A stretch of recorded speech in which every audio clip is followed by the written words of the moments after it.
Welcome to Ganga surprise collection.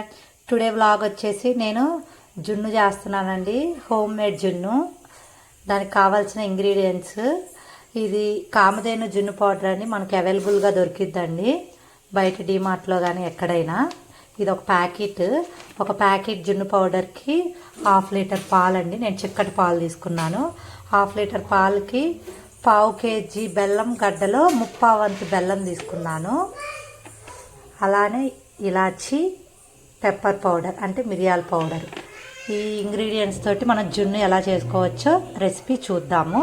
దీనికి ఇప్పుడు చేయాల్సిన ప్రాసెస్ ఏంటి అంటే, ఇప్పుడు 1/2 లీటర్ పాలల్లో మనము ఈ జున్ను పౌడర్ని బెల్లాన్ని మిక్స్ చేసేసేయాలి.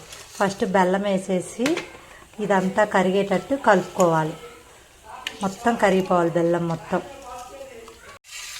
ఆల్మోస్ట్ బెల్లం అంతా కరిగిపోవచ్చిందండి. ఇప్పుడు ఈ కామధేను జున్ను పౌడర్ని కూడా యాడ్ చేద్దాం. ప్యాకెట్ మొత్తం యాడ్ చేసేసి ఉండలు లేకుండా కలుపుకుందాం. పౌడర్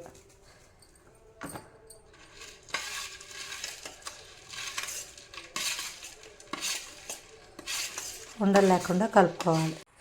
ఆల్మోస్ట్ పౌడరు బెల్లం మొత్తం కరిగిపోయిందండి. ఇప్పుడు ఇలాచి అను మిరియాల పొడి కూడా వేసేసి కలిపేసుకుందాం. మొత్తం వేసేయండి. వేసి ఈవెన్గా కలిసేటట్టు కలుపుకుందాం. స్టవ్ ఆన్ చేసుకొని ఇడ్లీ పాత్ర పెట్టుకొని ఒక గ్లాస్ వాటర్ పోసుకొని స్టాండ్ పెట్టుకొని మనం హీట్ చేసుకోవాలి. కొంచెం వేడెక్కాక వాటర్ ఇప్పుడు మనం కలిపి పెట్టుకున్న బౌల్ని దీనిలో డిప్ చేసి మూత పెట్టుకోవాలి. ఇప్పుడు ఈ ఇడ్లీ పాత్రలో మనం కలిపి పెట్టుకున్న బౌల్ని డిప్ చేసాము. మూత పెట్టుకొని దీనిపైన ఇడ్లీ పాత్ర మూత కూడా పెట్టేద్దాం. పెట్టేసి మీడియం ఫ్లేమ్లో 20 to 30 మినిట్స్ కుక్ చేసుకుందాం. ఓకేనా? ఇప్పుడు 20 మినిట్స్ అయ్యాక కుక్ అయిందో లేదో చూసుకుందాము. మూత తీసి చూస్తే మనం ఒక చాకు కానీ స్పోక్ కానీ పెట్టి ఇలా చూసుకోవాలి. ఏమీ అంటకుండా వస్తే కుక్ అయినట్టు. చూసారా? ఈవెన్గా కుక్ అయింది. మనం ఇప్పుడు స్టవ్ ఆఫ్ చేసుకొని బయటికి తీసుకోవచ్చు. స్టవ్ ఆఫ్ చేసేసాను. మూత పెట్టేసేయచ్చు. ఇప్పుడు మనం దీన్ని ఒక 1/2 అవర్ తర్వాత చల్లారిపోయినాక ఫ్రిడ్జ్లో ఒక 1/2 అవర్ పెట్టుకొని ఈ తర్వాత సర్వింగ్ బౌల్లోకి తీసుకొని తినడమే. చాలా సూపర్ అంటే సూపర్ టేస్టీగా ఎమ్మీగా ఉంటుంది.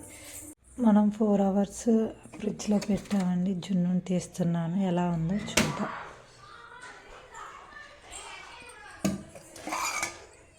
కూల్ ఎక్కుంది. దీన్ని ఇప్పుడు సర్వింగ్ బౌల్లోకి తీసుకుందాం. సూపర్ అండి టేస్టీ జున్ను రెడీ. చాలా స్మూత్గా స్వీట్గా ఉండే జున్ను పీసెస్ సింపుల్ అండ్ ఈజీగా ఎలా చేసుకోవచ్చో చూసాం కదా. ఇప్పుడు మనం దీన్ని సర్వింగ్ బౌల్లోకి తీసుకొని తినేసేయడం. నా వీడియో నచ్చినట్టయితే లైక్ చేయండి, షేర్ చేయండి, సబ్స్క్రైబ్ చేయండి. Please subscribe. Thank you.